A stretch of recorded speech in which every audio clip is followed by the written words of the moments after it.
Hi, I'm Davy, and I'm awesome, and welcome to Davy's Awesome Movies, where I review the styles of movies that I love the alternative, B-rated, cult-style flicks. And this week, it's another ranking. I've recently been getting into long overdue ranking of series when I finish them.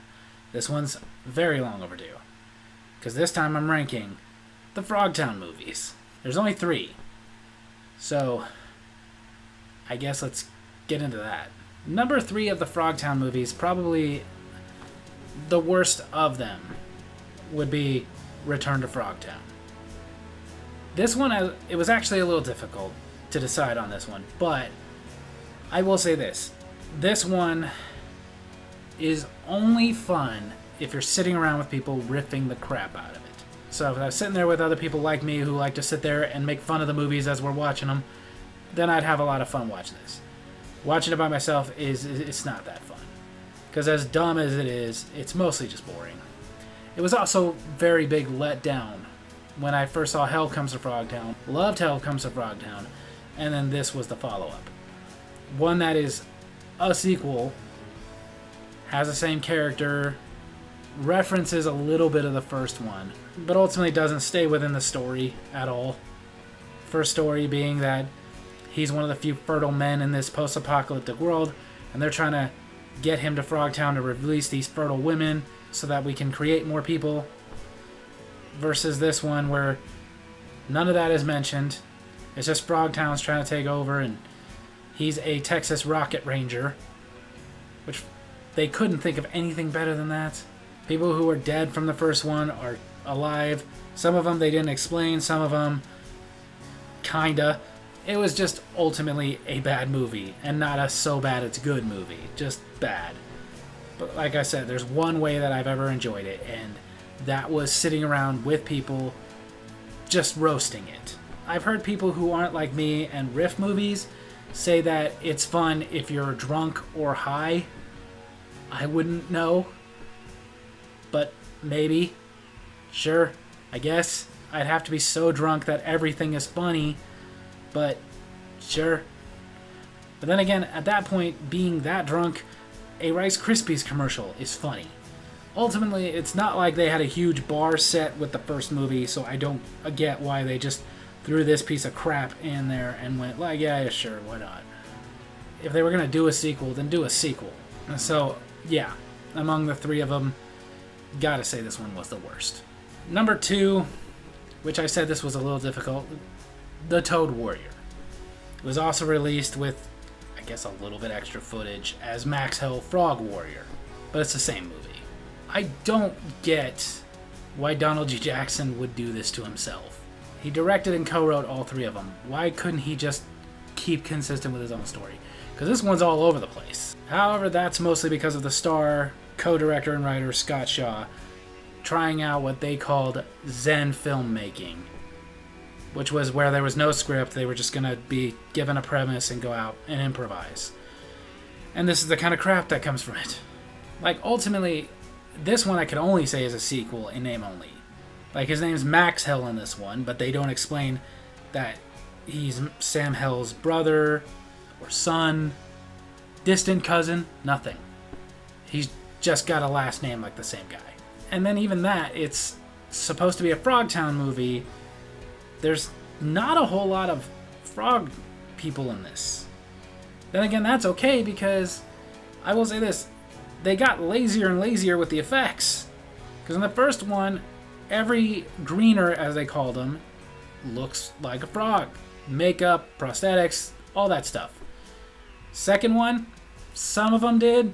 Some of them, they just gave them grief face paint and said they're like greeners still. This one, all they did was a mask. They'd have an obvious mask that doesn't move as they talk, but human hands. First movie, the premise is, again, Sam Hell is one of the few fertile men. He's rescuing fertile women, because there's not many of them either, so that they can keep the world populated, and to rescue them, he has to go to Frogtown. Second one, Sam Hell is trying to keep Frogtown from spilling out and trying to take over the world. This one, I've seen it a couple of times and I still don't even really know what it's about. He's supposedly a mercenary going out for money, trying to find a kidnapped woman who has a formula, I guess, to cure greeners, I guess. I don't know. But there's so many things in there that just don't add up to anything, really. It's just extremely pointless. And even when it ends, they're playing hot potato with a bomb that's about to go off, and then it goes to be continued. And then they show this clip over and over again. Like 8 or 9 times throughout the movie. There is no consistent story. Spangle is in this one, but so is Agent Star and Agent Banner. Star Spangled Banner. And not to mention, with their Zen filmmaking, they said there was no script. However, the exact same dialogue is done between all 3 ladies and Max Hell at one point, word for word. The reason I guess I would give this one the edge over Return to Frogtown is this one is so unbelievably bad that occasionally you laugh without having to riff it.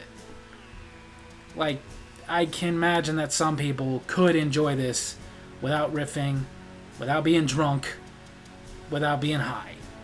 They could just laugh at how ridiculously inconsistent it is and stupid and pointless it is.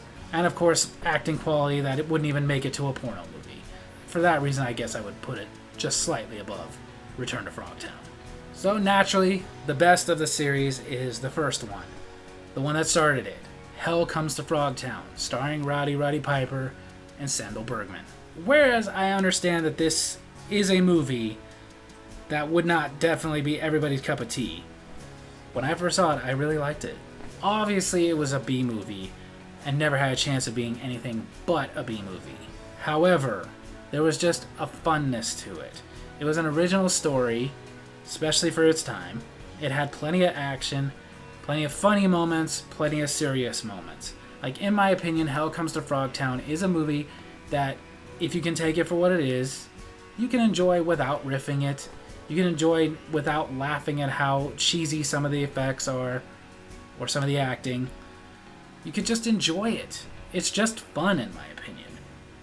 And it was a big letdown that they made 2 sequels, or 2.5, I guess. And that was the result. They could have done so much more with it. Even if they couldn't have gotten Roddy Piper to come back, which they said was because of his scheduling conflicts, maybe.